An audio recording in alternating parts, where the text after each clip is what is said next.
Good afternoon, everyone. My name is Chinganji Akinyela. I am a member of the New African People's Organization and the Malcolm X Grassroots Movement. It is my honor and my pleasure today to host this panel of esteemed activists that have so much to say and so much experience in talking about Black August. I have the honor of knowing each and every one of them. They are my comrades. I feel convinced that they are well versed on the issues and the reason that we need to be talking about Black August today. So our purpose today, and let me not be remiss in thanking the Auburn Avenue Research Library in hosting this program today. Our purpose today, of course, is to talk about Black August. These are some important times that has become even more important that we talk about it and what it means, and that we add the term resistance to it. We have been celebrating, myself personally, I've celebrated Black August and commemorated Black August for close to 40 years. And so some of these people on here were at the beginning, some came in at the end, but we will continue to work and to celebrate this particular thing. And so on behalf of the Malcolm X Grassroots Movement, I would like to greet you in our battle cry, free the land, free the land, free the land. So I'm going to, first of all, introduce our panelists, and then we're going to give them a chance to give some opening remarks. So my sister in struggle, I would like to introduce her first, is Mama Ayana, Sister Ayana to me, because she's my peer. But Mama Ayana is a wife and the mother of 7 children, 6 boys, a girl, and a grandmother of 7. So, you know, she knows how to organize folk.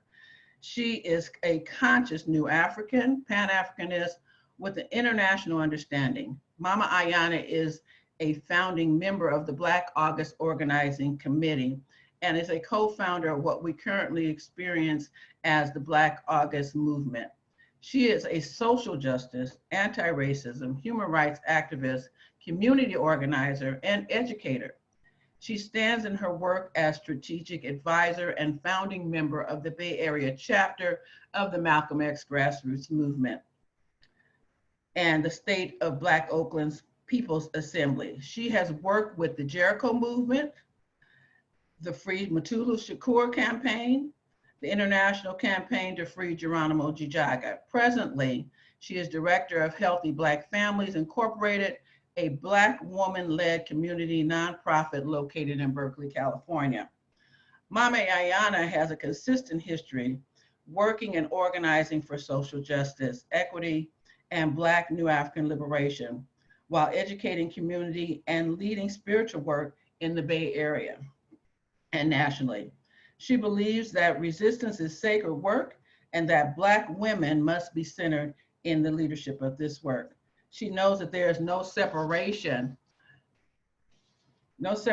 between the health and the conditions in our community or the health and the conditions of the world. She understands that our physical, mental, spiritual, environmental, and financial well-being are all intersected and can be healthfully integrated throughout decolonizing our minds and spirit. She knows that the social determinants of health must play a part in our organizing strategies, and that in order to achieve a healthy and harmonious community, we must organize the Black power, Black African, New African unity throughout the diaspora. Let's welcome Sister Ayana. Brother Watani Tyehimba is a husband, a father, and a grandfather. His activism stretches back over 50 years. That means he's an elder, y'all. And he was recruited initially by the House of Umoja, also known as the Revolutionary Action Movement. He is a founding member of the New African People's Organization, NAPO, and the Malcolm X Grassroots Movement. He is a co-creator of Kupigani Ngumi, a New African martial arts system. Watani serves now as the National Director of Security as well.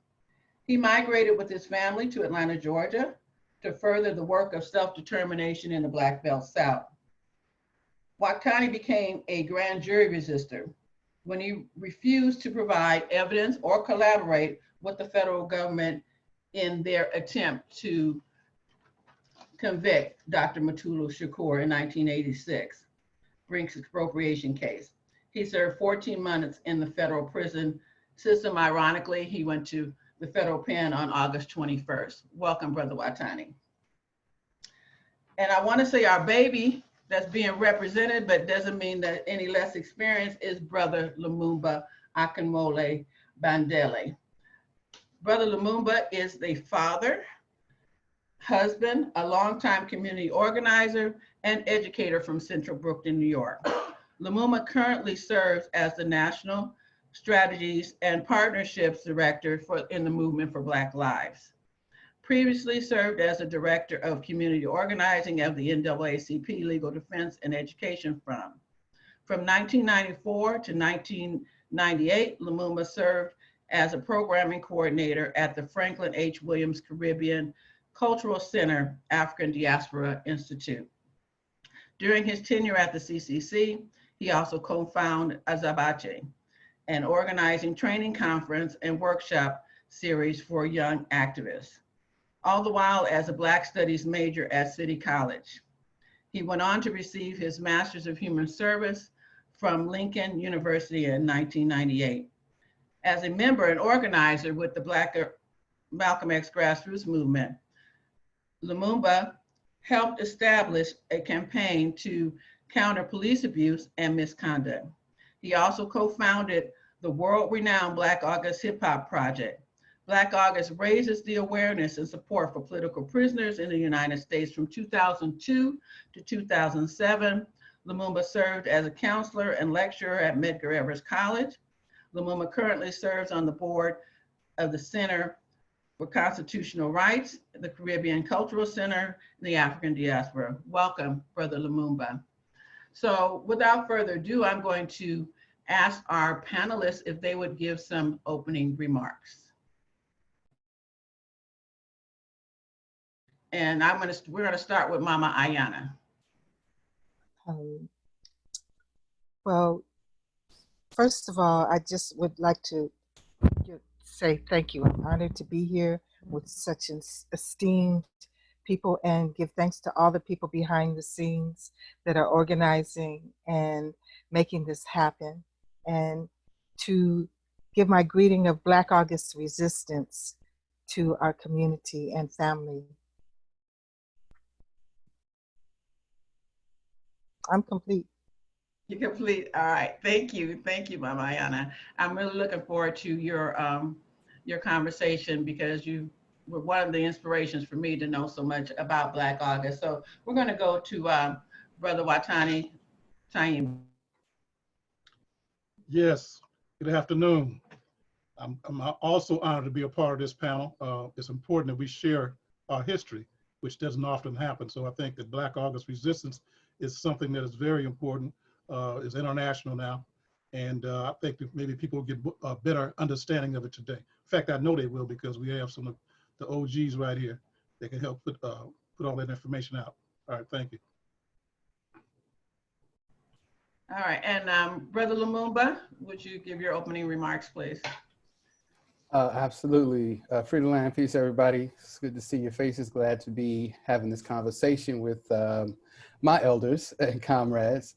Yeah, I'm looking forward to the conversation so that we can, I think, just ground ourselves at the beginning of Black August in some real facts about the tradition, but also with respect to the hip hop concert that I'll be talking about. I think try to clarify some things and straighten out some of the history. I think there's a lot of assumptions about how it came about and all of this stuff. So I want to be looking forward to sharing some of that information and learning from my co-panelists. So I really appreciate it. And thank you, Auburn, for hosting this. And so we're looking forward to this conversation. Thank you all. All right, we're going to go right into it. And I'm excited that Mama Ayana is here. As I said, I think probably one of the first things I remember hearing was about the organizing that she was doing in the Bay Area around Black August. So I'm wondering if Sister Ayana, if you would talk about the origins of Black August, your work with it thus far, and certainly if any of the other panelists want to chime in after she finishes her per word, that would be okay. But right now, Ayana, I'd like you to talk about your history, how it came about, your involvement with it.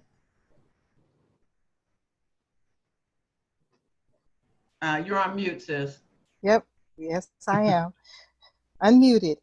I'd first like to just give honor to the history and the origins of Black August, which occurred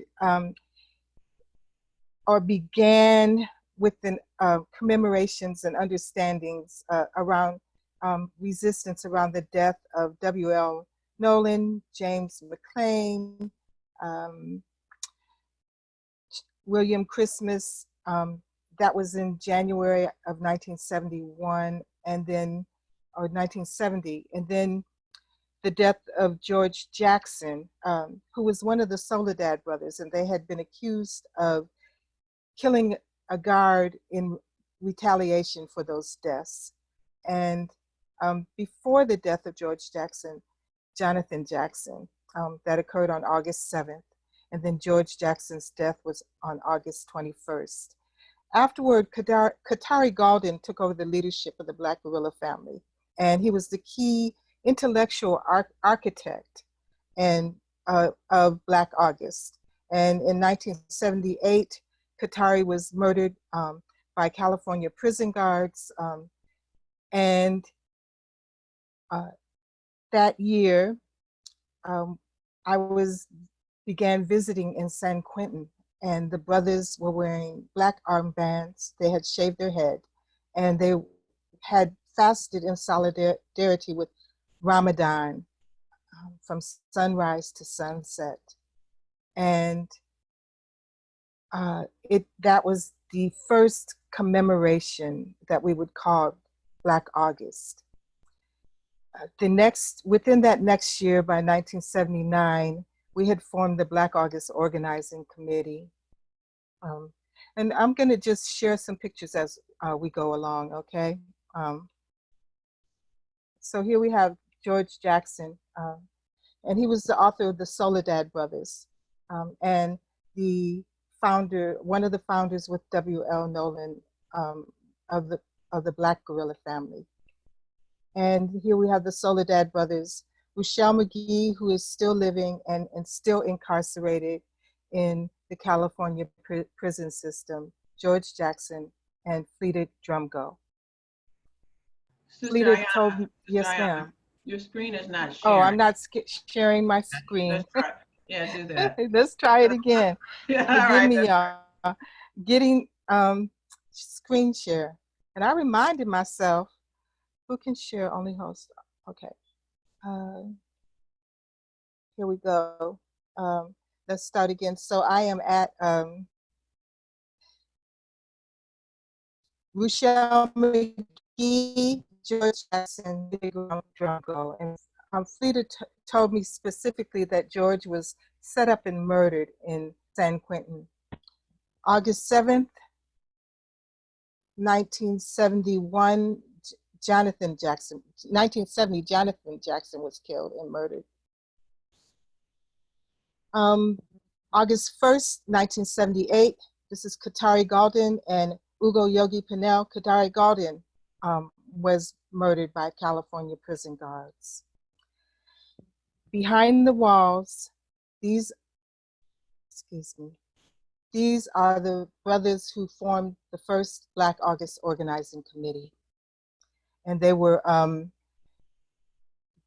this is the Max B in 1978, I believe. Also during that time in 1978, August 8th, 1978, we had the Move 9 and the murder of Life Africa. And so these were very prominent in our minds as we began to formulate and started the first Black August Organizing Committee in 1979.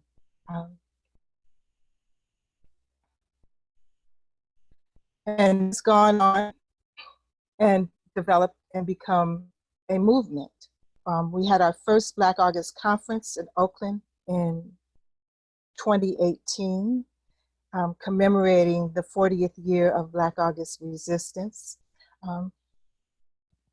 One of our key leaderships over the year is a new African freedom fighter, Shaka Athenin, has been passing on Black August to the youth and spreading the word about it worldwide, along with Black August HipHop and the Malcolm X grassroots movement. Part of the strategy for Black August, and one of the key reasons Black August was started, was not only to commemorate the deaths of W.L. Nolan and George Jackson, Jonathan Jackson, and Katari Gaulden, but also to bring to light and create a mass education movement for our community, in particular the Black community, but internationally, on what is happening in our prisons, specifically in the United States, and at that time, historically in the prisons of California. One of the things we looked at was building the movement based on the historical acts of resistance and educating our community on how important it was to resist and to organize.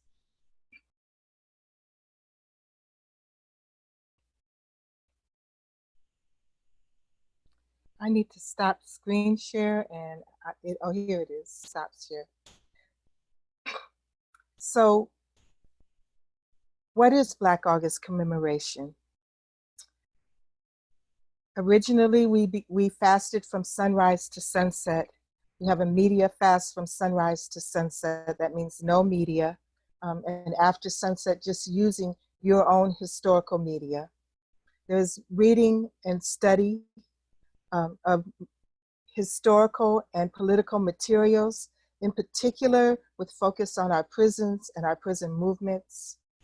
We also gather together and break fast together.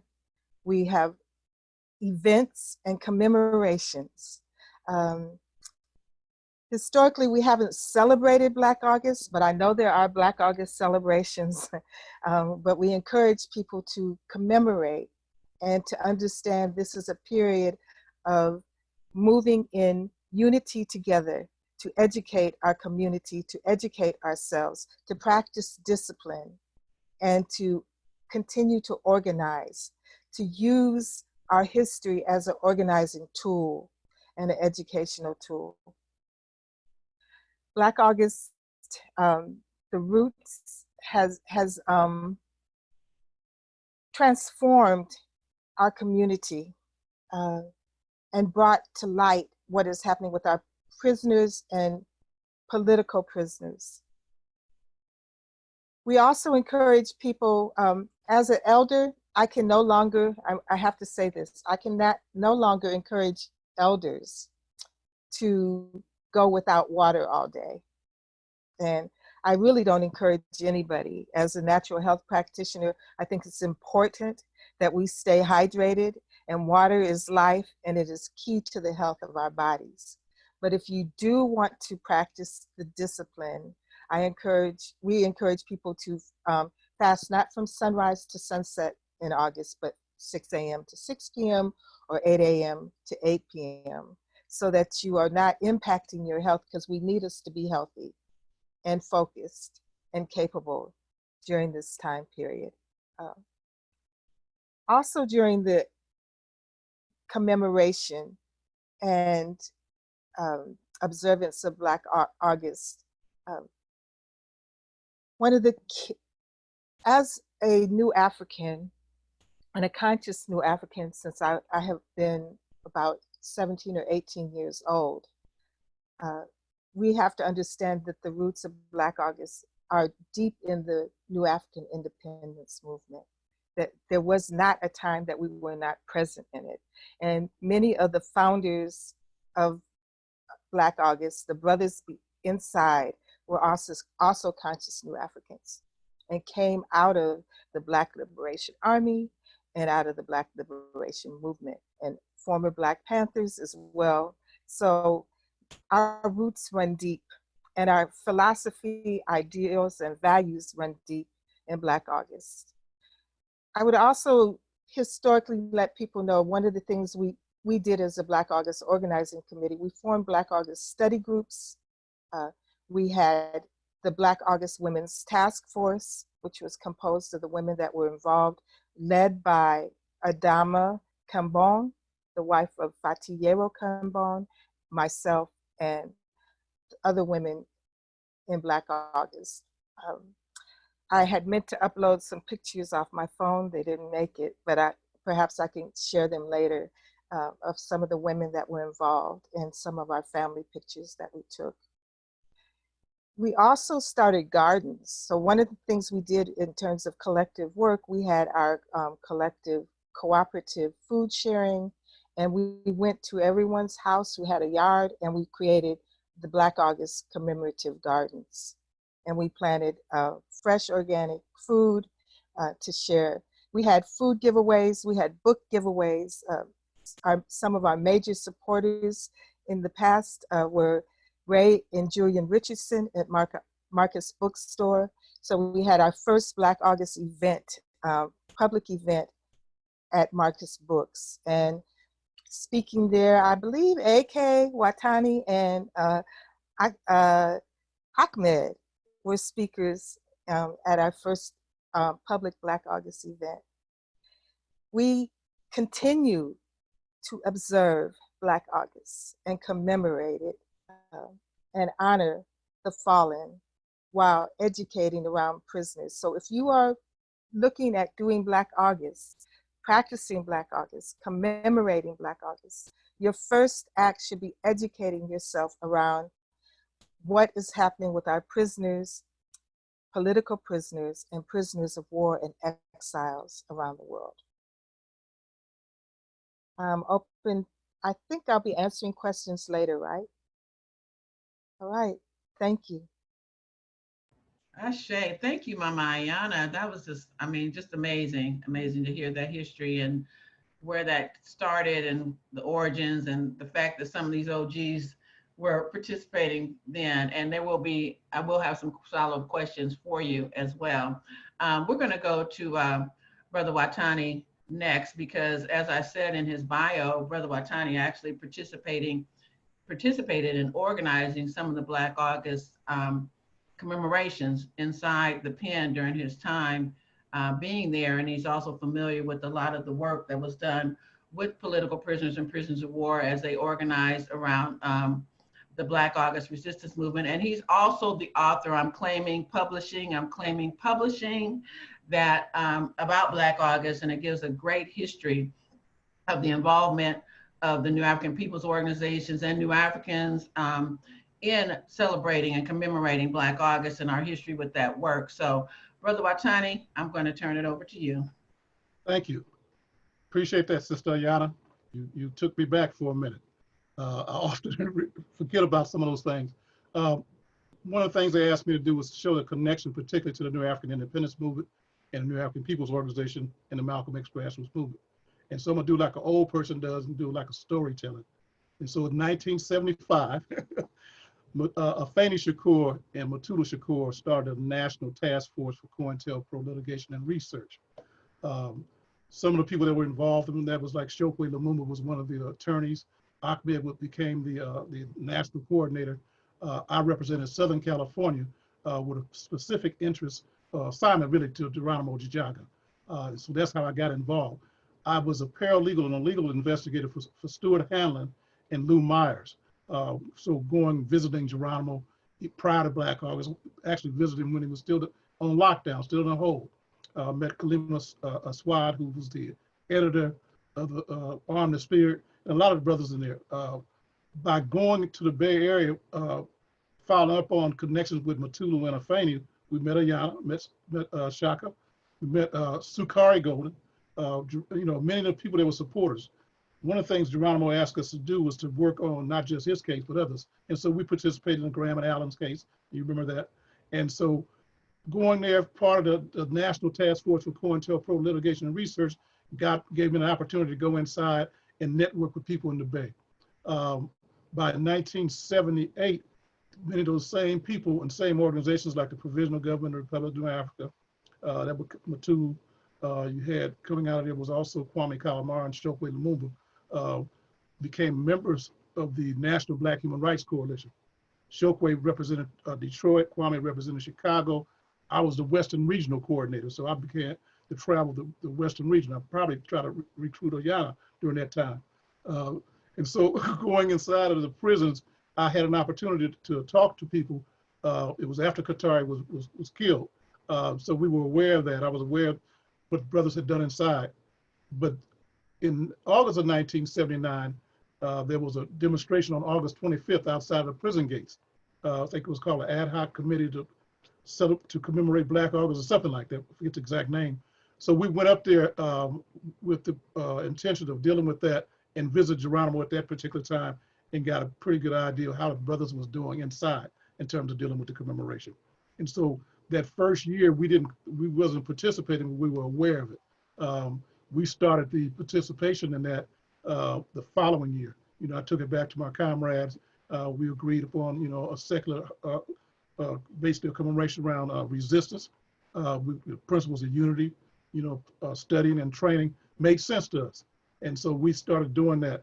I instituted the Black August resistance practices in the African Institute of Martial Arts, as well as our new African Security Program. And so starting in 1980, we began to do that. So I'm saying all this to say many of the people that eventually by 1984 to become leaders inside of the New African Peoples Organization was a part of that initial thing. Once we left the prison, we didn't leave the prison, but added on. Once outside, we added on other significant months in August, other significant people. Watts Rebellion, talked about Marcus Garvey, the RNA 11. So we combined those things with what was taking place behind the walls as well. So we made it a little broader. Chinganji already said August 21st, 1986, I was a federal grand jury resistor, and I was remanded to the custody of U.S. Marshals and sent to FCI Terminal Island as a grand jury resistor. At the time, Los Angeles didn't have an MCC, which is called a Metro Correctional Center. So they sent me to the pen. It sent me straight from the street to the chute. So on administrative detention. So by the time I hit the yard, I saw brothers I hadn't seen since elementary school, junior high, and high school. And I don't know why they put me among them, because we began to organize. So I was still there in August of 1987 and organized the first Black August inside the federal system there at Terminal Island. We had brothers that came in from the state that had dealt with commemorations before, but they had not ever, they was the ones inside the feds were not aware of it. So the leadership of NAPA, when it was formed, basically we brought that practice in, and then when our Malcolm X grassroots movement, our mass association was started in 1990, that we carried that over to that. So we start from 1975 working with Afeni and Matutu and just got to move on up. And I think it's important to talk about that Matutu was one of the people that are actually laid the foundation or actually reached out to us about dealing with organization that would honor our freedom fighters, our POWs, and the exile. And so he's considered one of our founding members, even though he, Nahanda was underground at that particular time. I think I touched all the points, Chinganji. I'll probably let people ask questions. So I did on that. Oh, I forgot to say it. I believe one of the reasons they sent me to the SHU because we was in the middle of Black August on August 21st when I went to court. And the judge said that, I could go home as long as I held the key to my cell, basically what he said. So a crowd made noises and the judge told the marshals to clear the courtroom, and that didn't go that well. The marshals got kind of embarrassed because some of our martial arts instructors and security people was there. And so when they gaffled me up and took me in, they said, well, okay, we're gonna show you how we're gonna run you. So yeah, that's my Black August story. Chinganji mentioned I have a paper that talks about the Black August history, and in there I talk about a Black August tale, and I recount the time that I was inside organizing with young brothers in there, organizing in general, but August in 1987. I'll stop there. I think I probably used my time up. Thank you, Watani. I just had like a little flashback of August 21st, and I was like 9 months pregnant. Baby was due in a few days. And when they started rumbling in the courthouse, I kept thinking, oh, I'm gonna have to have this baby in prison. Oh, Lord have mercy. But we persevered and we got out of there. And it was something that will always be a part of our Black August commemoration. And I wanted to go back just quickly. Mama Ayana, I didn't know we weren't supposed to drink water. We always drink, we always drink water. Maybe us in Southern California, we was a little we drank water and juice. So I didn't know we weren't supposed to drink water. We did drink water, but I appreciate that, and just the information about the discipline during Black August. Before we go to our last speaker for his commentary, I just want to say, Brother Lumumba is our baby in the movement, but he ain't a baby no more.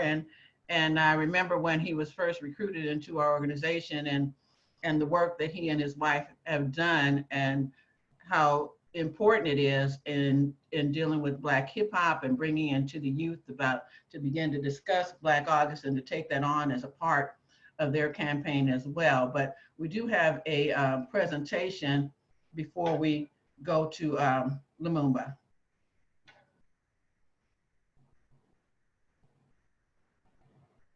Akinyela, you ready?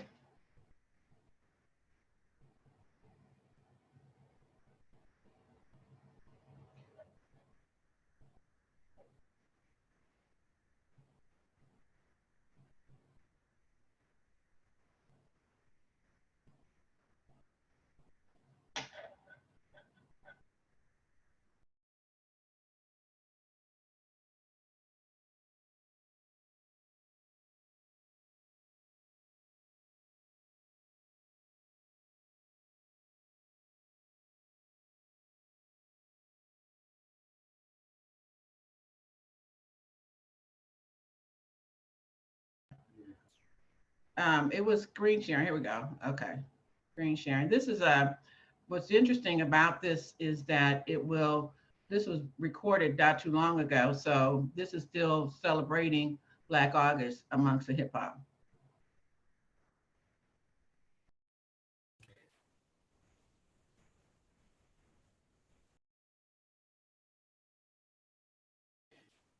Bob AK, you might have to unmute.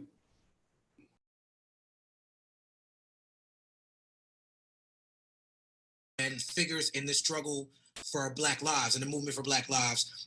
She is central to the Black Power movement. She is living in Cuba in exile after escaping prison she got shot and then she was accused of murdering a cop. The Malcolm X grassroots movement is an organization that took us to Cuba. We went on separate trips, but we both went to meet Assata Shakur. They gave us political education before we would do their events. We would perform at the Black August events. Tell me about meeting Assata, and tell me about how receiving the political education from the Malcolm X grassroots movement impacted your career and your life. Yeah, that was, man, the Malcolm X grassroots movement, that was like very powerful for me because it was the first time that I felt like I was being organized. I was being part of an organization that was doing work, like that was actually doing real work. And it was, I read the books and I was speaking them musically, and I felt like I was doing certain things on a conscious side, but I felt like being part of the Malcolm X grassroots movement or supporting that and them taking us to Cuba, I was like, man, I'm starting to do what I seen, like the Marvin Gayes and the Harry Belafontes and Nina Simone's and those artists, that stood up, which I didn't know at the time, but even, Sam Cooke, all these artists that really like were being activists in ways and showing up for movements. So, and their political education was like, I felt like, man, I was so grateful to get the information and be around, and it felt like I was surrounded by just wise people who were really for our people and really striving to do good. So when they took me to Cuba, I felt it was rewarding for me, and it was also a blessing because it led me to say, man, I'd already read Assata's book, but I want to go back to Cuba and see if I can get in tune with Assata. And that kind of, it started that path because I met people in Cuba when we went to perform the first time. So I decided to write this song, because I had read Assata's book over and over. And actually, my daughter, Moye, her middle name is Assata. And I was like, man, I'm gonna write this song and I'm gonna see if I can get a side on this song. Like, just, you know, I just wanted to have a voice. So I was able to connect with her. It was such a blessing to meet her because, you know, not only is she one of my heroes, but it taught me that you could be a revolutionary and still have fun. Because when I met her, we were down there, like, enjoying ourselves. You know, she was rapping, she freestyled with me. You know, like, she freestyled. Yeah, she's vibrant, man. She got an energy. And it was just, like, it was so eye-opening for me. And, you know, it's rare that you think that you will meet somebody of that you respect and honor and love so much. You know, because you figure they're in exile in Cuba. Yeah. But it happened. And I'm grateful. Like, she ended up talking on the song. CeeLo sang that hook. And man, to this day, some people come up to me and be like, man, I started learning who Assata was because of your song. And, that's right. And now she's impacted their lives the way she's impacted us, Kwa, and so many others. Right. So, I mean, it's a powerful thing. It's the thing that hurts me about that, though, is that, funny enough, I was doing a film and I was playing like somebody that was like an undercover FBI police guy. And we had somebody from the FBI sitting at this dinner table and they was talking about who's on the most wanted list. And they was like, yeah, this woman, Joanne Chesamarks. This is like 2018. I said, what? Like she was this FBI agent brought her up, Joanne Chesamarks, Assata. Yep. Like, first woman ever on the list, I think. And the bounty for Assata is $2 million. Man, it's so ridiculous, man. Like, with all this stuff that is going on in this country, that you actually have her on the most wanted list. And like, it's just ridiculous. And you know, like, I know from meeting her, and I haven't talked to her in years, but from meeting her, she was happy with where she was. But as she said, it's not, you know, nothing like seeing your people. She grew up in North Carolina. It's nothing like seeing your people and just the taste of fried chicken, you know, and just certain things. It's just Black American. And, you know, but I love her. I've been inspired by her. She's still helping shape our lives. Yes. I read something she wrote just recently. And I was like, man, this woman is just, she's incredible. Like, as a writer, she's incredible. So I love her. Yeah. Yeah, right to Abiodun as well, who was down there with her, and that was our tour guide there. Talk to me about Electric Lady, because you and me, we met each other earlier than that, but we were both working on albums in Electric Lady. I was working on Reflection Eternal on the top floor. You was working on like Water for Chocolate with Dilla on the second floor.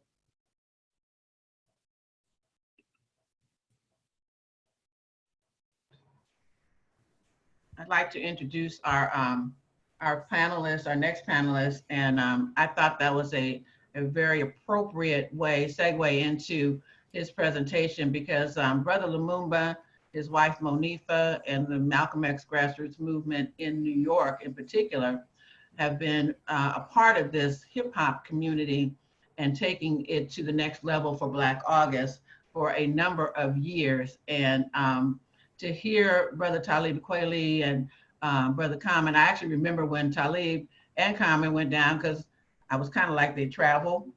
Kinda. The new African travel genie, as my sister Adisa used to say, to help facilitate them getting there. Okay, so and just a remarkable work that was done to make those connections between the hip hop community here and the hip hop community in Cuba, and to put forth the issues of our political prisoners and prisoners of war. So without further ado, Brother Lumumba, you're up. He's free to land. Thank you for that. And not kind of like a travel coordinator, we put you through it. I know that, I remember that. I mean, all of the changing of itineraries, and it was, whew. So thank you. So I want to just talk really quickly about the emergence of the Black August Hip Hop Project, how it came about, and what our objectives were, and what some of our accomplishments were. And I'm glad we started off with that particular video, because I think that story is one of our biggest accomplishments. Prior to Black August Hip Hop Project being established, Malcolm X grassroots movement, as part of our organizational mandate, has been doing work around political prisoners since our founding. In New York City, we were doing a significant amount of work around the New York Three. Every chapter was doing work around Sekou and Matulu's case. And in New York, we also were lifting up and were central to some of the work around the Hands Off Assata Coalition. And so much of our work really was limited to small teach-ins, poetry readings, and we thought we were doing a lot, some of the same rallies, and quite honestly, after a while, we recognized what most organizers eventually recognize, is that we're talking to the same people, and we needed to be far more effective. In 1997, MXG, along with thousands of other young people from across the world, attended the World Youth Festival in Cuba. And Stress Magazine was one of the organizations that was at this festival, along with Kofi Taha, who was at that time representing Students for Jericho. And we all individually had separate conversations with our exiles, Nahanda Abiodun and Sister Sada. And they both were very consistent with their messaging, that we needed to use our creativity, our networks, our resources to contribute to the work around the freedom of political prisoners, that we needed to do more. And so when we met in Cuba, we said that when we would return to New York, we would put our heads together and figure out what we would do. And so upon returning, we met at the Caribbean Cultural Center, which is where I was working at that time, and decided we would do what would be a seamless lift, which is a concert. At that time, that's what my job was. I was the concert producer for the International African Arts Festival. I was the program coordinator at the Caribbean Cultural Center. So I literally was doing concerts for a living, producing them. And so it would seem like an easy lift. Stress Magazine was a burgeoning hip hop magazine at the time, and they had so many different connections with rap artists in the industry. Kofi Taha is a brilliant writer, and he also was connected with different folks. And so we decided we would do that. And we did, but we decided that the concert would be a little different. It would be different from most concerts that you would attend. Usually when you go to a concert, you are overwhelmed and inundated by images of all kinds of liquor ads and clothing ads, all of this kind of, commodification of what they consider Black urban culture. But we decided to switch that and make the images that will be broadcasted throughout the entire space, and not just from the stage of the show, but the entire space, will be images of our freedom fighters. Instead of merchandise surrounding the show with all of that, we had organizations that were tabling, so we were directing people to become a part of organizations, to become activated. And all of the artists donated their time, which was, amazing. And we had some significant artists, some major headliners who all donated their time. So it's important to say that none of them got paid, right? And some of them, in fact, went as far as to come out of their pockets to like fly in band members so that they can make it happen. So we're really appreciative of the artists who did contribute their time to the concert. And so let me just talk really quickly about what we intended to do with the show. So we said that we would have a New York-based show that would raise awareness, that we would use to raise funds. But then we also decided we would have an international component as well. And that particular objective was to connect with hip hop communities on the continent and in the diaspora to try to create this global hip hop network that we could utilize for our own political purposes. And so we eventually ended up traveling. We started off, first of all, at the Cuban Hip Hop Festival in Alamar in 98. I believe we did 98, 99, and 2000. And then we eventually went to South Africa, we went to Brazil, we went to Venezuela, went to Tanzania, Haiti, Puerto Rico, a few other places. And the objective, again, was to share information, was to take our representation and manifestation of hip hop as it exists in the United States and share it. And also be receivers of hip hop as it existed in some of those different spaces. And in sharing that also, we're also sharing the stories and experiences of our liberation struggle here. And so we're talking about the cases and the freedom fighters that we are highlighting in our show. So we'll have conversations in Salvador Bahia about Mutulu Shakur. We'll have conversations in Venezuela about Sekou Odinga. And those things meant a lot because over the years, people began to take those stories and integrate it into their own music, similar to what we saw with Common. And that's important because one of the other objectives of Black August really was to impact the framing of hip hop artists. So usually we have a reactionary way of utilizing and integrating arts. It's saying, okay, we got a bunch of speakers. Let's just get somebody in here who can, you know, do some creative art stuff, some cultural art stuff, as opposed to actually having people just be politicized and root their politics in a revolutionary freedom framework and allow some organic process to happen. Well, that was what happened with Common. You know, the Hands Off Assata Coalition work was, you know, we were giving out these trifold brochures and putting up posters. And so we could probably count how many people were informed about Assata through that work. But after Common recorded this song, produced and released this song, there's no way for us to quantify now how many people know about her, right? And so we recognize that that was one of the huge successes of this particular project. And so some of the other objectives, again, was to raise awareness and funds for political prisoners, to connect global hip hop communities and to establish this global framework. And then to make sure that we have a cadre of hip hop artists and networks that we could utilize. The shows themselves were powerful and impactful, not only because of the amazing artists, and let me just list some of the ones who performed. So we had everybody from Erykah Badu to Gil Scott-Heron to Fat Joe to Mostaf or Yassine Bey, Dead Prez, of course, Common, Talib Kweli, oh my God, just so many over the years. It was just so many. But even with those major headliners, the real stars of the show were the former political prisoners we would bring out on the stage.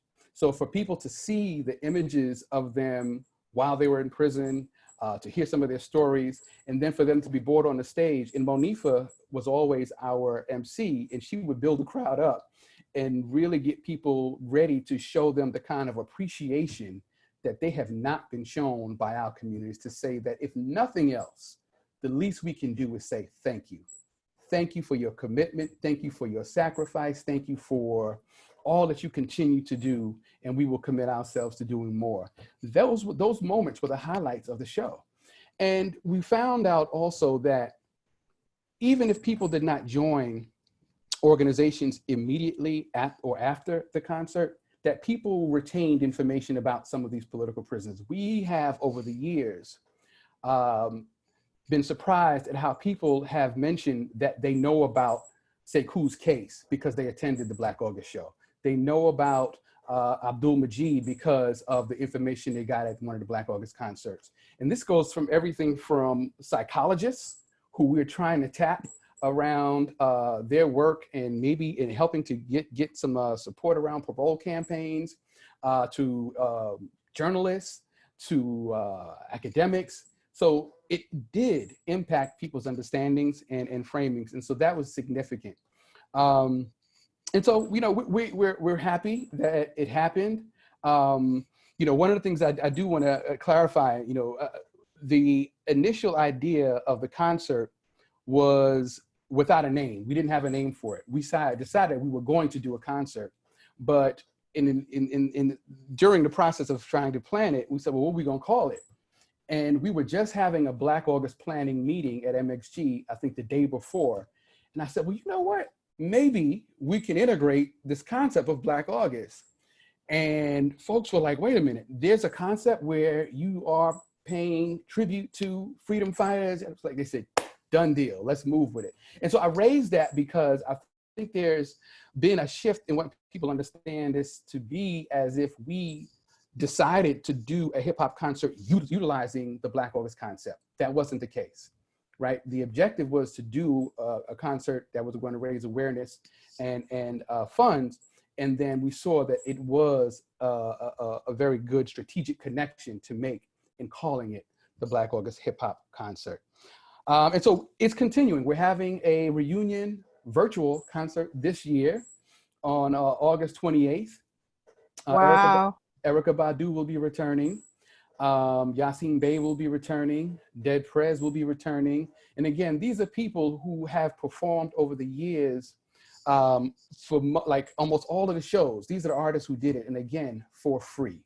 You know, the conversation between Kweli and Common is real important and significant. But if people have an opportunity, they should look at maybe before we finish, I'll put in the chat, there's a documentary that was done on the Black August Hip Hop Project, and it is up on Vimeo. It's long. You have the ability to actually hear the different stories. And you can hear the artists themselves talk about some of the major things that happened. And then also some of the significant lessons we learned. You know, we had to eat humble pie a few times. You know, we went to South Africa and we didn't get it right, but they got us right.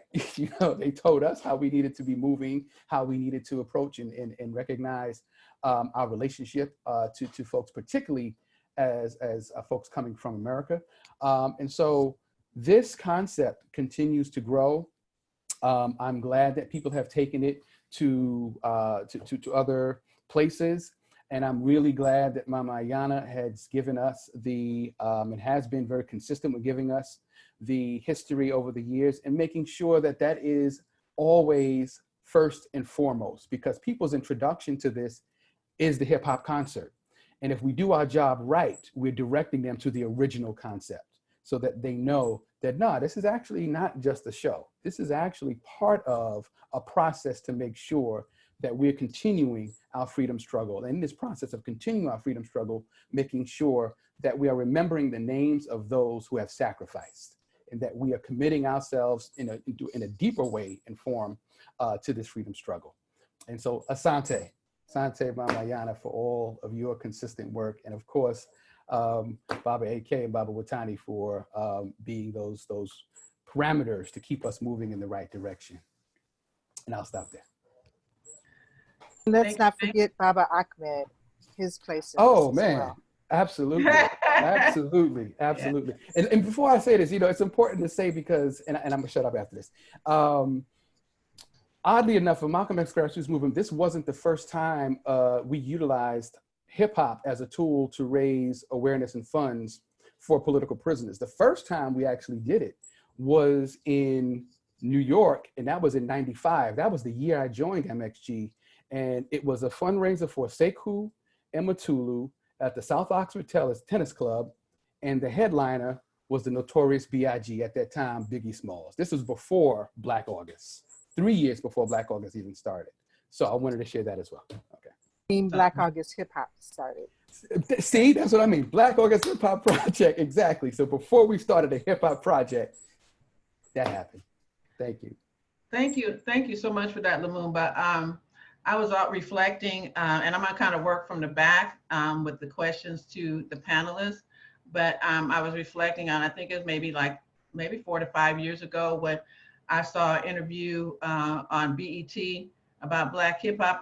Black August and hip hop. I said, okay, we done gone. It was before they were saying gone viral, but it was gone viral by then. And I think the popularity of Black August, you know, had really moved forward with the Black August Hip Hop Project. But Lumumba, I wanted you to, if you could speak about, you know, you talked about some of the international trips that were done on behalf of the Black August Hip Hop Project. If you could talk about how you think that may have influenced the perspective and the knowledge of the Black liberation movement in the United States. With respect to the locations we went to or the people who were on those trips? Both, please. Okay. You know, the people who attended the trips were transformed, particularly some of those who wanted to go on a trip because they know some hip hop artists are going to be on this trip and they're going to go to a Caribbean island. You know, there's that. There's, you know, some folks, I get an opportunity to go to South Africa, you know, but once people were experienced and were able to participate in the itinerary that we had laid out, because these weren't just regular trips. You weren't just going to, you know, to Havana, to Alomar rather, for the hip hop show, and then thinking you were going to hang out at the Malecon, and, you know, that wasn't how it was going down. We literally had political education sessions that Mama Nahanda had coordinated, and you could not be late. Believe me, she let you know if you were late, it was a problem. And we had other conversations with representatives of the Cuban government, representatives of the Cuban Women's Organization, Cuban Youth Organization, and a whole bunch of other conversations with the Cuban hip hop groups. And the ability to exchange and really just talk on a very organic level about what our experiences are like, what our liberation movements are like, and what our contributions to those are, were significant. And so people left those trips transformed. Many of them came back and joined the Malcolm X grassroots movement.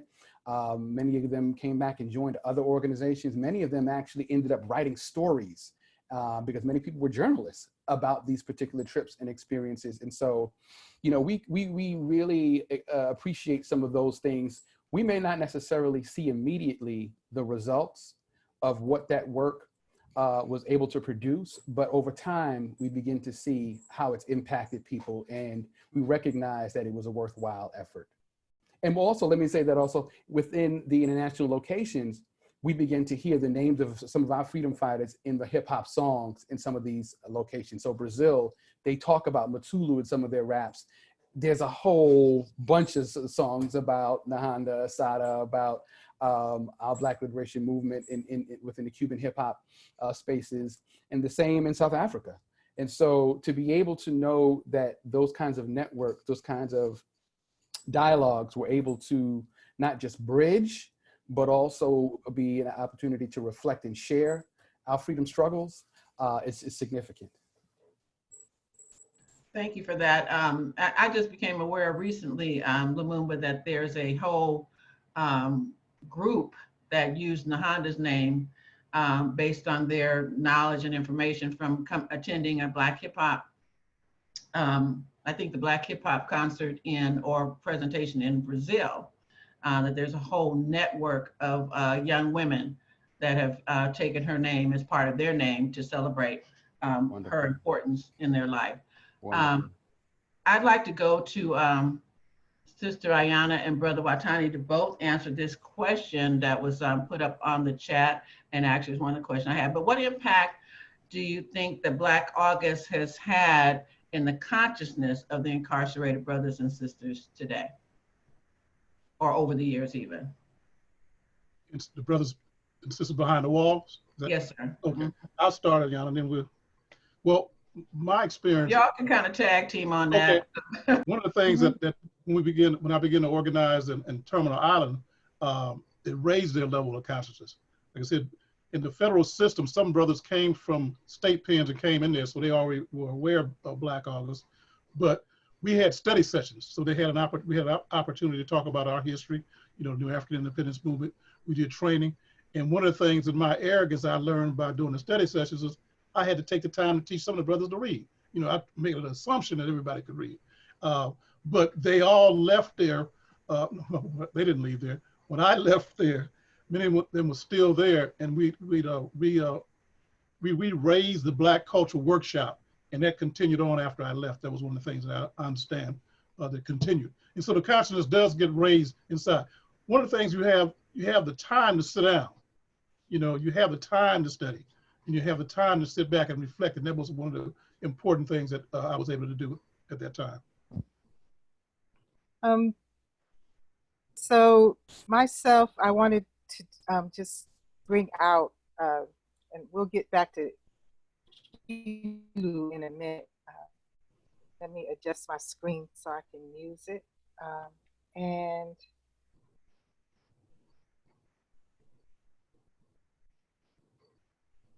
one of the impacts on the brothers behind the walls was Mumia Abu Jamal. And Kilu asked him to write on Black August, and he did his radio broadcast and also wrote his articles on it and began to spread the word. That was in the 90s. But inside San Quentin, we began to form the Black August study groups inside, and the discipline and the education and the practice began to spread throughout the prisons. And this is by 1980, I think, in San Quentin, as the brothers began to organize, they started a Black August newsletter. They began to incorporate more of the ideals and values of revolutionary New African internationalism into the work, and revolutionary New African ideology. Our families began to be educated and organized, and we began to come together. This is in 1980 in East Oakland, one of our study groups in East Oakland. And the brothers began to organize family and community as they were released. You can see, there are a few brothers you may not know that were inside. I want to point out to my sister Mayamuna, who's right there. She's an ancestor, and she was key in a lot of the organizing at that time, and a very strong soldier and part of the Black August Women's Task Force. And we also educated the children of prisoners as well. They worked on the gardens with us, and helped us in our events and our gatherings. So the impact was not just on the brothers inside, it was part of the impact was to educate our family and community of people who had people in prison. And historically, over time, Black August continues to grow. What has happened behind the walls is the oppression of Black August. So if you have Black August material, if you practice it openly, they used it to put people in segregated housing units, which we call the SHU. Mm-hmm. So many of those brothers that you saw in that picture that were on the wall ended up doing time in segregated housing units, the SHU, for 35 years. And they were also some of the ones and organizers of the prisoner hunger strike that got them released from segregated housing. But we're talking the impact had on a positive level was education, discipline, organizing, and political ideology, embracing that. On a level of intense oppression, which began about 1981, we all felt it, right? We all felt it that fall of 1981, where they started raiding our homes and arresting us. Many people ended up going underground, and people also came out of prison and went underground. So by 1985, Black August had to go underground in the prisons, and directly afterward is during that time period is when they began to take and put people in the SHUs and put them there. I think they believed for life. And it is just amazing how those brothers have continued to keep the spirit of Black August alive and used it to support them in organizing around the prison hunger strikes and over time their freedom. I mean, not their freedom, but their release from the SHUs. Thank you, Mama Ayana. I'd like to have Watani. I know we talk a lot about Black August and the impact, and we've talked about that a lot this afternoon, the impact and on the prison system, the brothers and sisters behind the walls, and the Black August movements there. But if you would speak, Watani, about why in August, besides the Black political prisoners and prisoner of war, if you would talk about like why August is a time of resistance, some of the other things that were resistance organizing or resistance work during the month of August. Our, our, our call this month is fast, study, train, and fight. And if you would talk just a little bit about some of the other resistance activity or resistance things that are of significance and resistance for the month of August. Thank you, because I forgot to mention it earlier. We started Family Fitness and Defense as a part of the African Institute of Martial Arts. We incorporated that also into the new African Scout program and our security formation. And what that did was during the month of August, not only did people fast, but when they came to the martial arts school, we gave them a background. We gave them some various topics that we would discuss, and then we would do exercises and do self-defense. In other words, they would leave knowing something that they could take away with them. In fact, it's my wife, Ahadi, I think in Jabalani and Kamal was one of the first people that started the fitness part of it, aerobics. They was before Billy Blanks. So this was, if y'all even know who that is. But so the Family Fitness and Defense has been an important component of that. Was that what you're asking about, Chinganji? Or? That and the other significant Yes. issues of resistance during the month of August. Well, we looked at different things that took place in August. The raid on the Republican New Africa's headquarters in Jackson, Mississippi was in August. The Watts Rebellion was in August. You know, we look at Nat Turner, Marcus Garvey's birthday. And so what we try to do was just reach out to different things that occurred at that time, and we would have an educational around that. We utilize that not only in African Institute of Martial Arts, but we'd have programs or forums to deal with that. Thank you for that. And then I wanted to address this, well, to all the panelists, if you would talk about how the Black August resistance is being contemporized or will be contemporized through this Black Lives Matter, the issues that we're dealing with, Movement for Black Lives, the issue, Black Voters Matter, all the issues that are going on right now around systemic racism. How does Black August speak to that? How does Black August resistance speak to that? And y'all don't have to, I mean, you can chime in and tag team each other, but I'd like to have the response from all three panelists. I know some of the formations, I think Lumumba and I was in LA a few years ago, and Black Lives Matter actually had a Black August commemoration in a park out there. And I believe many of those formations, whether it be Movement for Black Lives or Black Lives Matter, actually start doing something around the commemorations. Agreed. And I think also people are recognizing the concepts and are applying those concepts. So there are a number of people in the M4BL spaces that are going to be fasting, that have developed these physical training groups and are doing research on some of the freedom fighters. What they're also doing, though, is I think it's contemporizing it, meaning that they're adding other freedom fighters as well, people who do not come out of that, but people whose sacrifices need to be named and mentioned, and broadening that. So those things are happening. Yeah.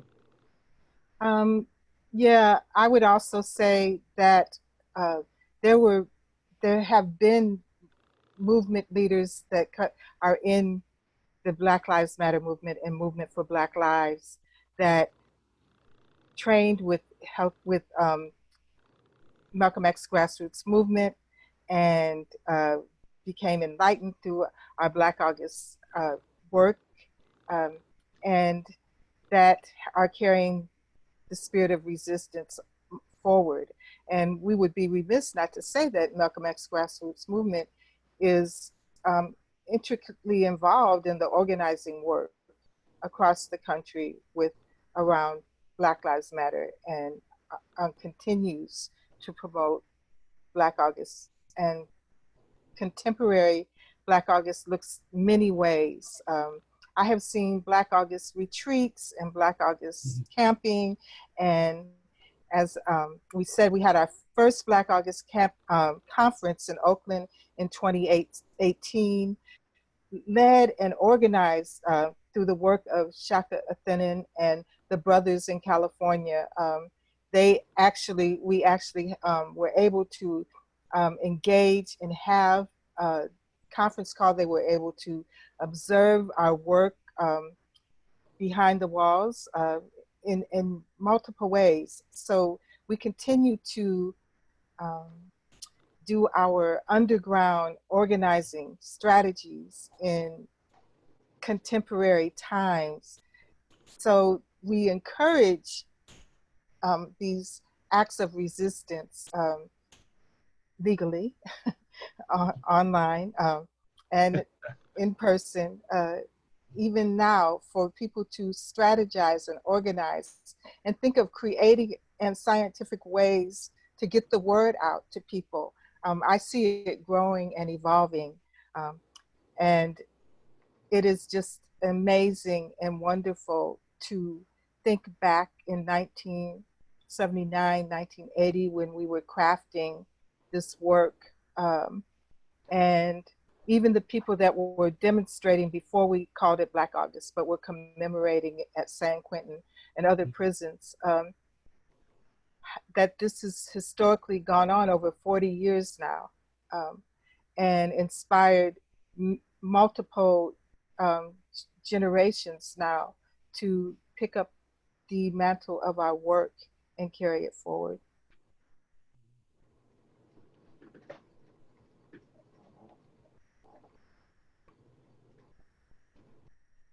Thank you for that, Mama Ayana. I think that what I want to go to next is just to talk about what is the discipline of Black August. And we talk about fasting, studying, training, and we've added fighting for this year's call. But if you all would talk about what does that mean? Mama Ayana, you talked a little bit about that, but if you could speak a little bit more about what is the discipline of Black August, what does that mean as we commemorate that?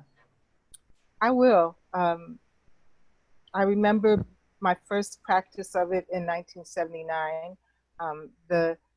As a younger woman, it was easy, you know, or it felt easy because I was inspired by our liberation and by our work. So that's the first discipline, right? Understanding who you are and why, right?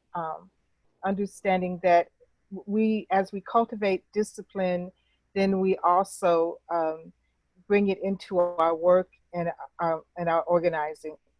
So the discipline at that time for me was fasting from sunrise to sunset, no water, no food, exercising and working out and training on many levels, including our martial levels, and reading, no television, no radio, and then if I did listen, I was listening to like KPFA, our local Pacifica educational radio station, after sunset.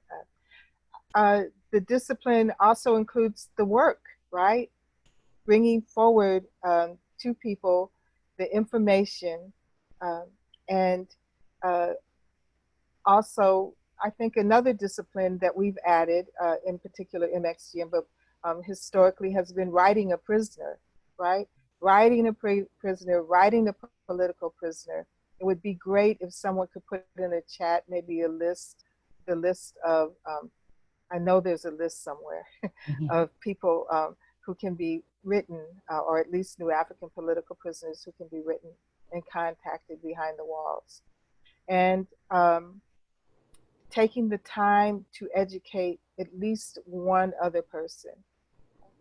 And when we talk about the discipline of the work, we are talking about organizing events, right? Taking the time out your life to give your time, your energy, your finances to making fundraisers happen so we can send money behind the walls. And the hardest part, I think, is going without the food, right? Because we're addicted to food. We're addicted to eating a certain time, and we're conditioned, I should say. So, and some people find it very hard. Excuse me, the other disciplines are like not smoking weed, you know, or not indulging in cannabis, not drinking alcohol, not smoking cigarettes. Many people who part of their fast is giving up meat and chicken and fish, you know, going on plant-based during the month. There are multiple ways you can discipline. I really do encourage people to take the month not to drink, not to smoke, not to alter your consciousness through cannabis or anything else. I encourage people to let go of the media, at least sunrise to sunset, and give your mind a rest, and to try going all day without eating, maybe just 8 a.m. to 6 p.m. Do some intermittent fasting, but do write a prisoner and make a choice, make a list, share it, because that, and bring a Black August. This word sounds so trite, but get a Black August buddy, somebody that you're working with, a partner, a comrade. Let's call it a Black August comrade, someone that you are interacting with. Because we have to acknowledge the times we're in, right? We're in unprecedented times. It feels in this moment like we are not in a pandemic, but we are. And so then organizing around that, your discipline around that, pulling together online study group, choosing a book. I recommend Look for Me in the Whirlwind, the compilation that was just re-edited with Baba Sekou Dinga.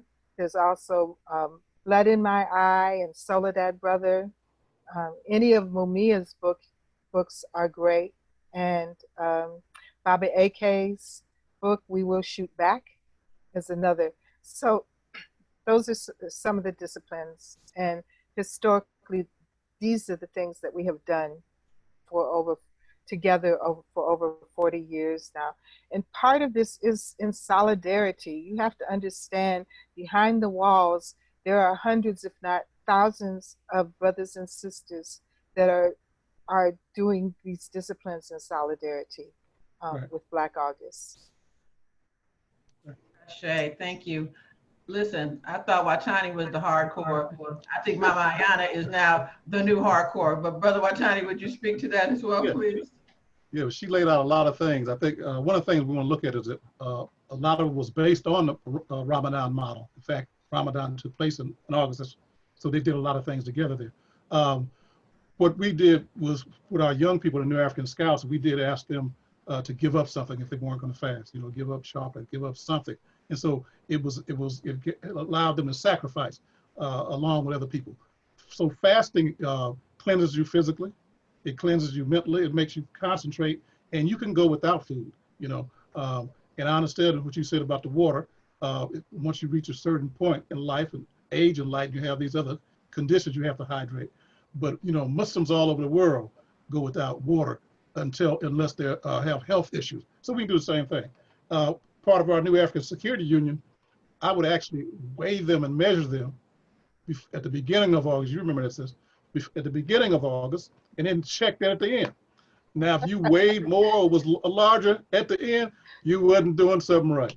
You know, we talked about you couldn't put no meat in the blender, and try to drink that. You know, people was doing all kinds of things and making light of it, but it's a question of self-discipline. It's a question of saying, if these brothers and sisters behind the walls are doing this, why you can't do it on the outside? You know, and so we could collectively train and fast together. That's a very important thing. The study is also important. You listed a lot of different books, but whatever they're reading, it should be done collectively. The training should be done collectively. You said with a partner. So if you don't have a partner, if you have a formation, train with that formation and check in. Our security people now are telling us what they did for that day. They're actually posting how many miles they ran, whatever they did. And so it's in real time, we can see that. That's just more of a contemporary thing because they have these apps that you can figure all that other stuff out now. Before, we just had to take your word unless we went out there with you together.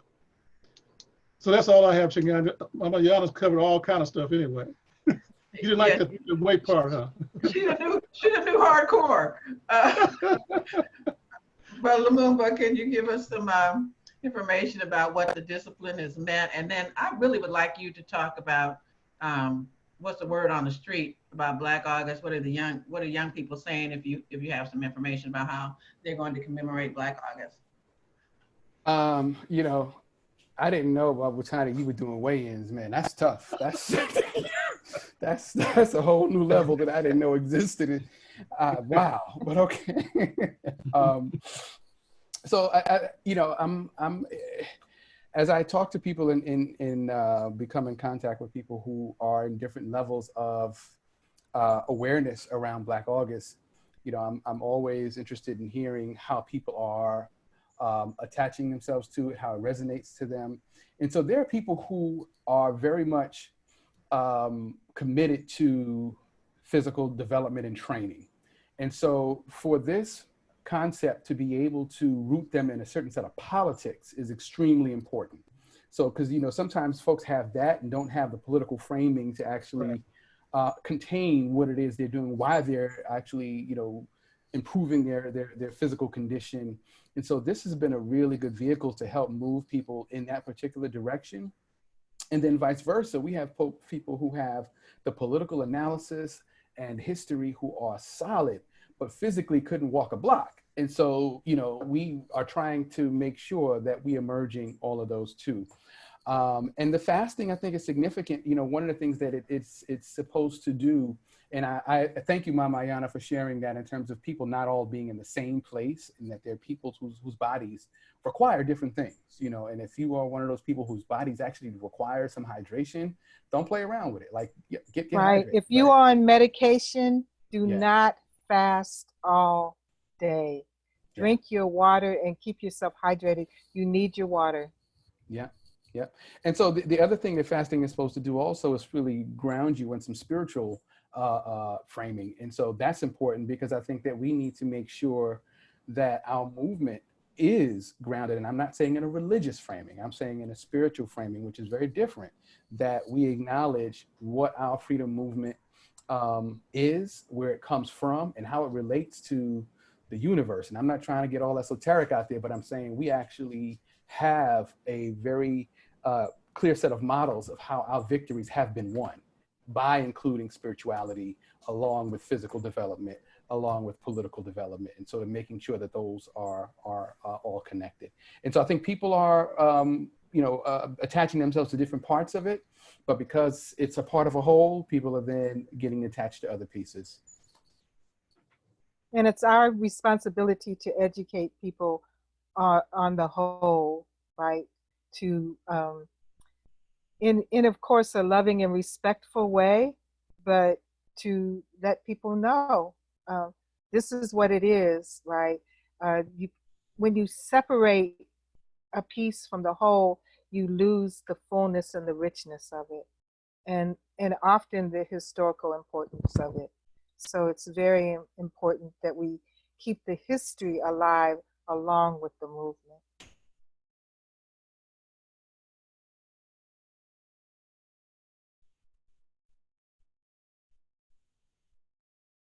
You muted, Chinganji. Is there another question? Yeah, thank you. I just unmuted myself. Unmuted myself.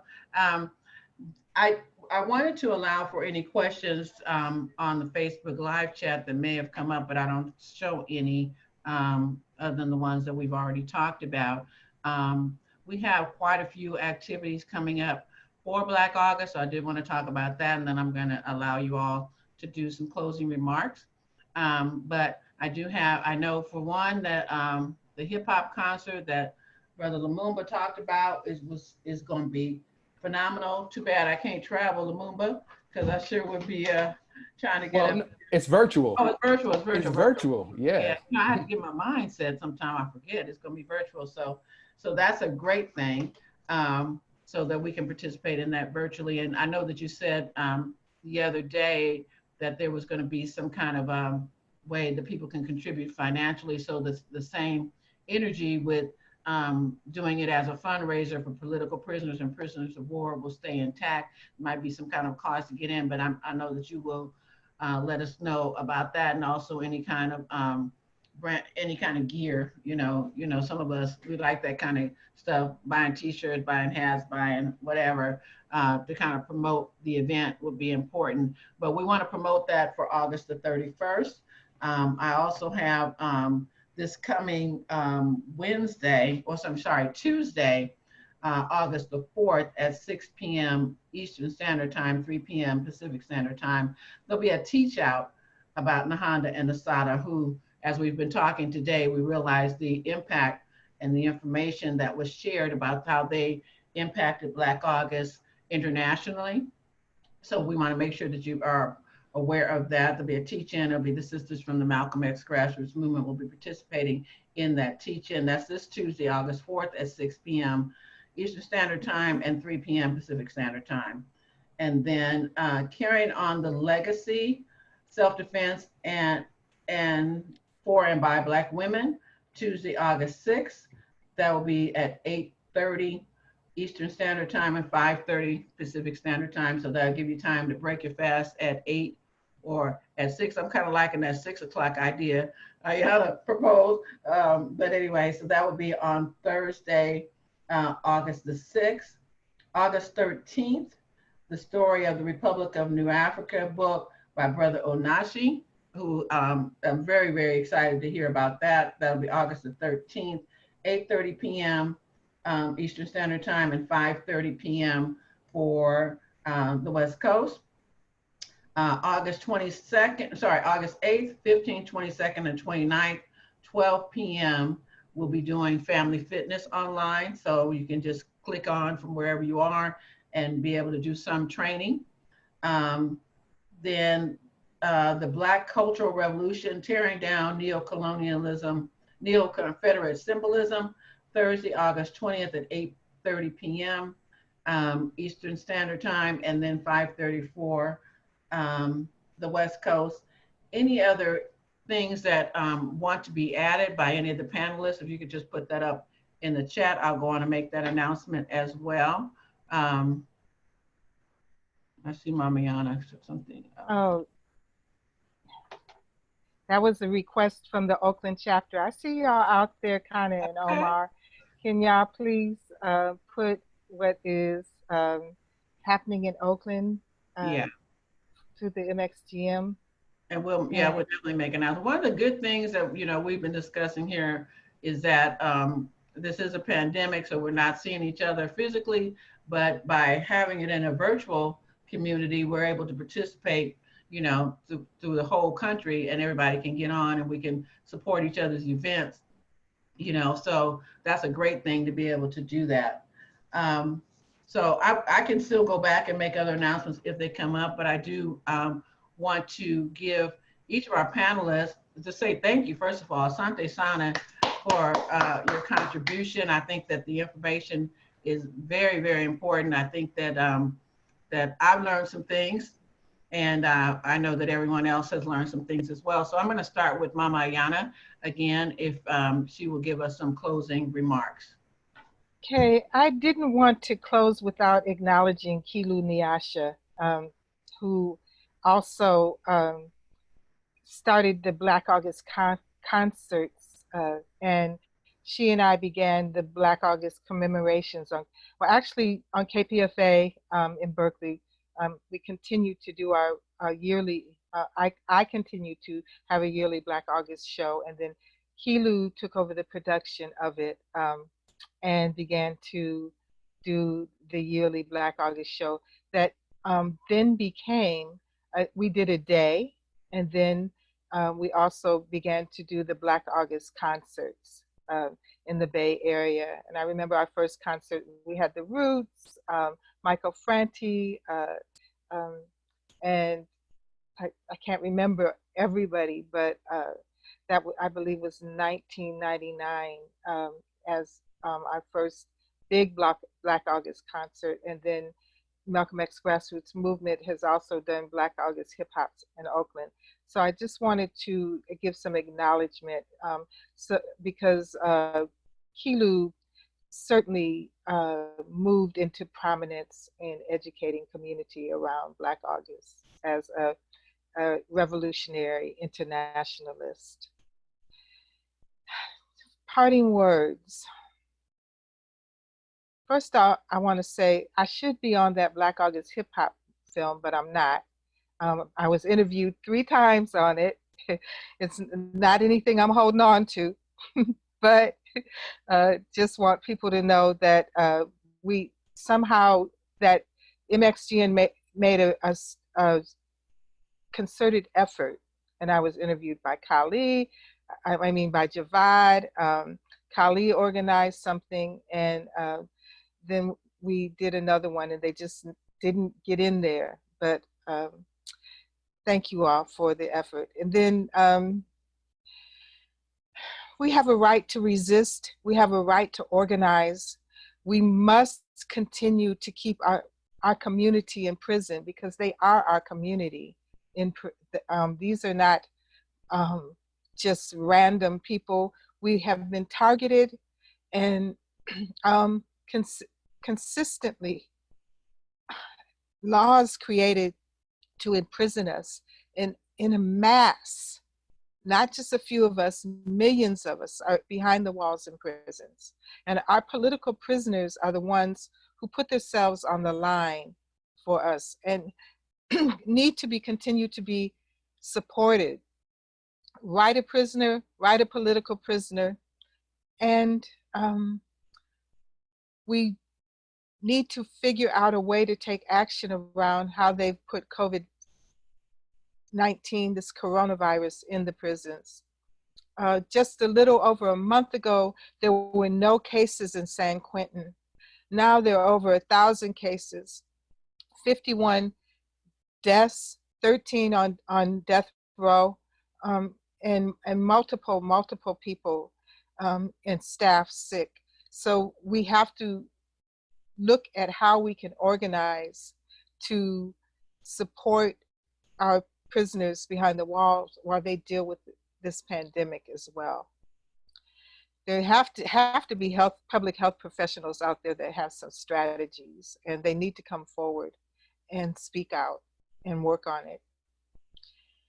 Again, we have the right to resist, we have the right to organize, we have the right to practice and educate around our history. Do not let anyone tell you that because it is our Black African, New African history, that that it does not have, that it's old news, right? Our history is important, and it shapes our consciousness, it builds our culture, and it creates our lives. We are living history in this moment. Let's seize it and move forward. Black August resistance. Brother Watani. Yes, thank you. I'm honored to be a part of this program. And Mama Ayana, I laughed when you said you wasn't in the documentary. I wasn't even interviewed, but this is an opportunity Yeah. to get our information out. And so this is recorded, and you know, I think it's important that we were able to come together and get these different perspectives, because it allowed us to merge this information together. You know, we were there from the beginning. First year, we weren't actively participating, you were, but the following year we were. So anyway, I think that's important history. It didn't just pop up, you know, Right. there's a long history of it.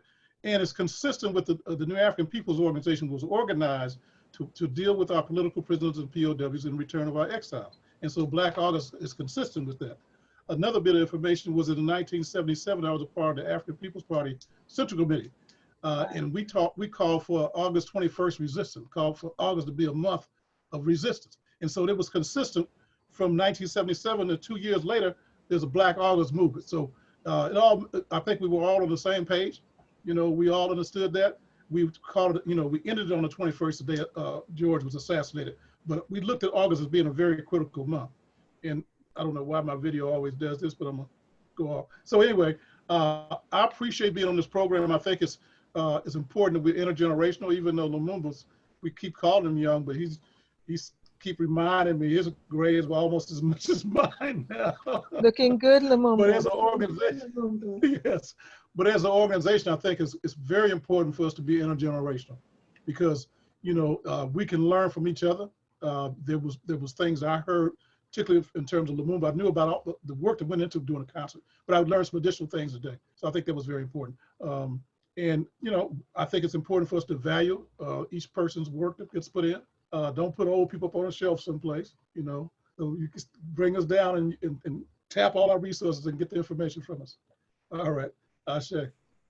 Ashe. So Lumumba, you know, these elders, they like to throw a little shade. So Look, I was about to say my internet is going out. I'm sorry. I'm losing my signal. they tried to tell Dream, and they got a little shade from the elders. Shade, I know, right? I'm gonna tell her if she feel a little something is just coming from this. Yeah. It wasn't shade, and No, Dream no. contacted me. Wait a minute, I just have to say that it wasn't shade, and Dream contacted me and tried her best to make sure that it happened. I was just letting people know that There wasn't intention. it wasn't a process. It wasn't intentional. You're right. There wasn't intention to have No you. shade I remember intended, that. No, there y'all. was a whole lot. I remember, and there was a lot of quality bars that were set in terms of what kind of footage was going to be included in there. So there's other footage that was not shot with the kind of cameras that she wanted, that never made it, was like real important pieces that we wanted. So anyway, that's a whole behind the scenes thing. But I do want to echo everybody in giving thanks for the opportunity to share collectively on this space. And I want to also say that, you know, the Black August Hip Hop concert was not a symbolic gesture in terms of just trying to, you know, tilt the hat to our political prisoners, that we like to think that we've contributed to some of the victories that have happened since the concerts have stopped. You know, since then, we've seen the release of a number of political prisoners, all of whom were told they would never be released. And so we know that Eddie Conway, whose name was raised consistently on the stages of our hip hop concerts, Sekou Odinga, Move 9, Robert Seth Hayes, who has since passed away, the Angola 3, Herman Bell, and others. And so that I want to just say that there have been some victories, and what we have been told is impossible, we have made possible. And so I want us to continue with that as we continue to move forward and create more ideas of how we're going to bring our freedom fighters home, because we will bring them home.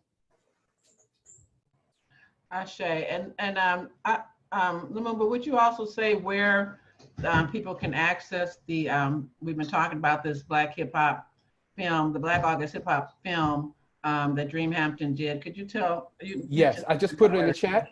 Okay. Yeah, and Bob AK put it in the chat as well, so I can bump it up again. Yeah. Yes, because that's a very important part of history that we have. So I didn't have any other questions on the Facebook Live, or let me just take a quick look before I close y'all out. On the chat that we wanted to bring up. So we're gonna close it out in true Black August style, and we'll just talk, we'll do an Black August resistance from everybody, all right? Black August resistance. Black August resistance. Black August resistance, yeah. Ashe.